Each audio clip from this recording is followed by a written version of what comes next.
जय माता दी दोस्तों, स्वागत है हमारे इस YouTube चैनल में। जैसा कि आप जानते हैं कि नवरात्रि शुरू हो चुकी है और नवरात्रि में हर भक्त ये चाहता है कि माँ दुर्गा के सामने ऐसे कौन कौन से कार्य किए जाएं जिससे कि माँ दुर्गा हमसे प्रसन्न हो जाए और हमारी सुख शांति बनी रहेगी।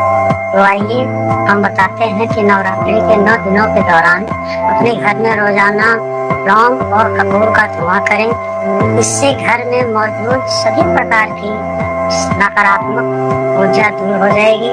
साथ ही इससे घर में सकारात्मक ऊर्जा का वास बना रहेगा, जिससे घर में सुख शांति बनी रहेगी। यदि आपकी तरक्की में बार बार बाधा आ रही है तो नवरात्रि में किसी भी दिन लौंग का जोड़ा लेकर अपने सिर से लेकर पैर तक 7 बार बांट लें और इस लौंग के जड़े को माँ दुर्गा की किसी भी मंदिर में जाके अर्पित कर दें। ऐसा करने से आपको कैरियर में तरक्की और धन की प्राप्ति होगी। और नवरात्रि में 5 उपाय ये भी करें। नवरात्रि के पावन पर्व पर तुलसी का पौधा घर लाना बेहद शुभ माना जाता है। तुलसी जी के सामने नवरात्रि के दौरान दीपक जलाने से माता जगदम्बा बेहद प्रसन्न होती और घर में सुख समृद्धि बनी रहती। नवरात्रि में माता लक्ष्मी की तस्वीर अथवा मूर्ति घर लाना भी बेहद शुभ माना जाता है। नवरात्रि में सुबह उठकर क्या करना चाहिए? नवरात्रि के 9 दिन सुबह जल्दी उठकर नहाने के बाद सूरज निकलते समय 11 बार लक्ष्मी और श्री सूक्त का पाठ करना चाहिए। ऐसा 108 दिनों तक लगातार करने से धन से जुड़ी सारी समस्याएं दूर हो जाती। साथ ही इस दौरान माता लक्ष्मी की आरती करते रहे। नवरात्रि में अपने मन को भी प्रसन्न कैसे करें, उसका उपाय यह है कि यदि आप नवरात्रि के 9 दिनों में किसी भी दिन माँ दुर्गा को सच्चे मन से गुड़हल का फूल अर्पित करके अपने मन की मनोकामना बोलें तो आपकी सारी मनोकामनाएं पूर्ण होंगी। दरअसल गुड़हल के फूल में माँ दुर्गा का वास होता है, इसीलिए इस फल को माँ दुर्गा को चढ़ाने से घर परिवार में सुख समृद्धि और धन धान्य की कोई कमी नहीं रहती। दीपक में लौंग डालकर जलाने से घर में सुख समृद्धि का आगमन होता है। इससे परिवार के सदस्यों के बीच संबंध मजबूत होता है।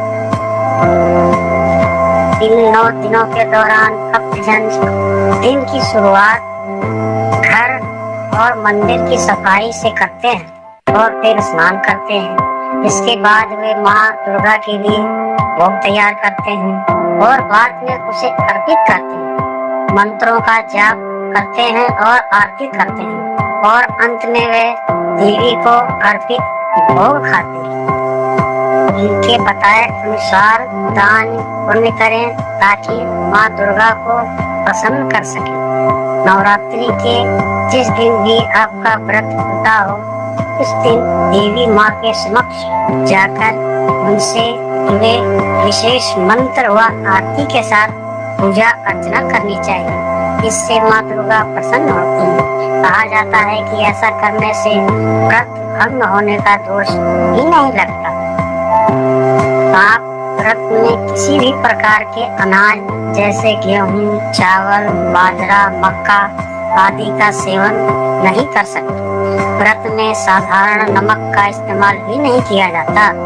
सरसों के तेल और कई तरह के मसाले भी व्रत की थाली में शामिल नहीं किए जाते। इसके अलावा नवरात्रि के 9 दिनों तक मांस मदिरा से भी दूर रहना चाहिए।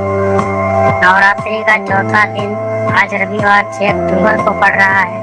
यह रंग नारंगी और जीवंत और सकारात्मक ऊर्जा को अपनाने के बारे में माना जाता है कि देवी कुष्मांडा की पूजा करते समय इस शुभ रंग को पहनने से उनकी धन, खुशी और जीवन शक्ति का आशीर्वाद मिलता है।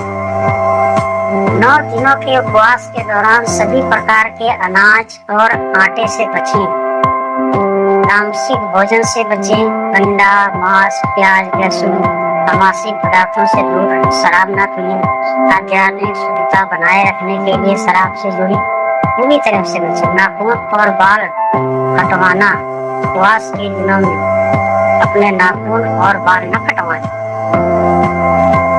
नवरात्रि के दौरान माँ दुर्गा की पूजा में दुर्गा सप्तमी का पाठ अवश्य करना चाहिए। इससे हर मनोकामना पूरी होती है।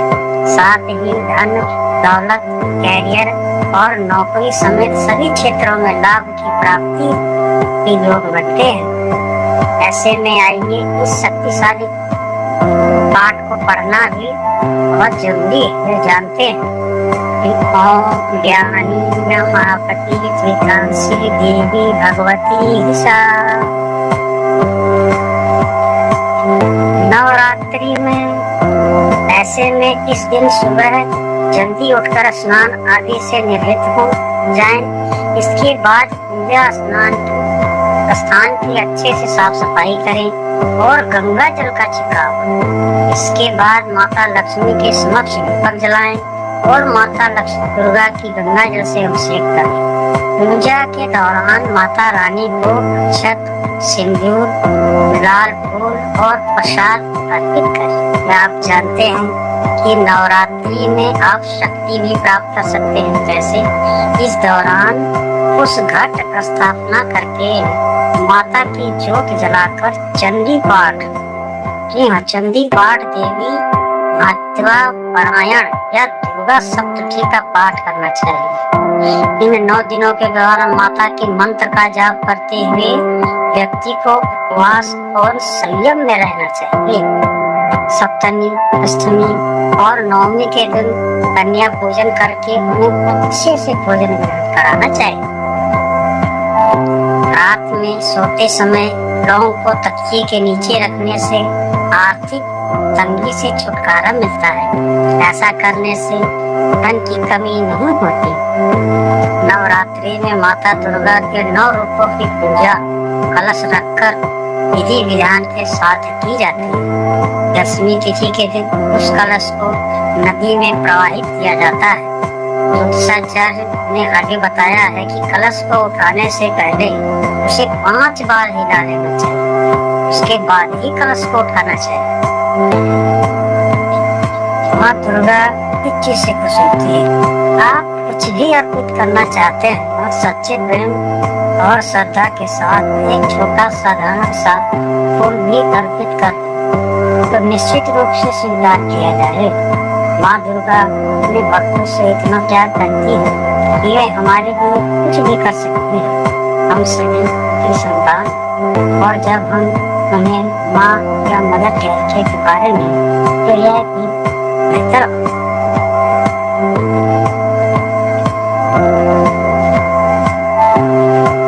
आपके घर में यदि कोई सदस्य जीवन साथी व्रत रखता है तो इस दौरान संबंध बनाने से उसका व्रत भंग हो सकता है। यही वजह है कि नवरात्रि के दौरान संयम रखने के लिए कहा जाता है। इतना ही नहीं, व्रत के दौरान मन में ऐसा विचार आने से भी व्रत का शुभ फल प्राप्त नहीं होता। व्रत के दौरान ना बनाए तो बेहतर होगा। नवरात्रि के पावन 9 दिनों में शक्ति की साधना हमेशा पूरब या फिर उत्तर दिशा की ओर मुँह करके करना चाहिए। साधक के लिए नियम के साथ उपवास रखना आवश्यक है। व्यक्ति को सात्विक और सामान्य साधना ही करनी चाहिए, जिसमें कलश स्थापना से लेकर कन्या पूजन एवं हवन आदि शामिल है। माँ दुर्गा को धन्यवाद कैसे करें? लोगों को, पुजारियों को, खास तौर पर गरीब लोगों को भोजन कराएं। अन्नपूर्णा और शांभवी जैसे इनके कई रूप लोगों को भोजन कराने के बारे में है। आप अगले नवरात्रि पूजा विस्तृत अनुष्ठानों के साथ कर सकते हैं, जैसे दुर्गा सप्तशती का पाठ करना, 9 दिनों तक स्वाद भोजन करना, व्रत हवन आदि करना। इन सब कार्यों को करके आप माता दुर्गा का आशीर्वाद प्राप्त कर सकते हैं और अपने परिवार में आई हुई हर मुसीबत हर बला से बच सकते हैं। इसी के साथ हम आपसे विदा लेते हैं। जय माता दी दोस्तों। अगर आपने अभी तक हमारा चैनल लाइक और सब्सक्राइब नहीं किया है तो जरूर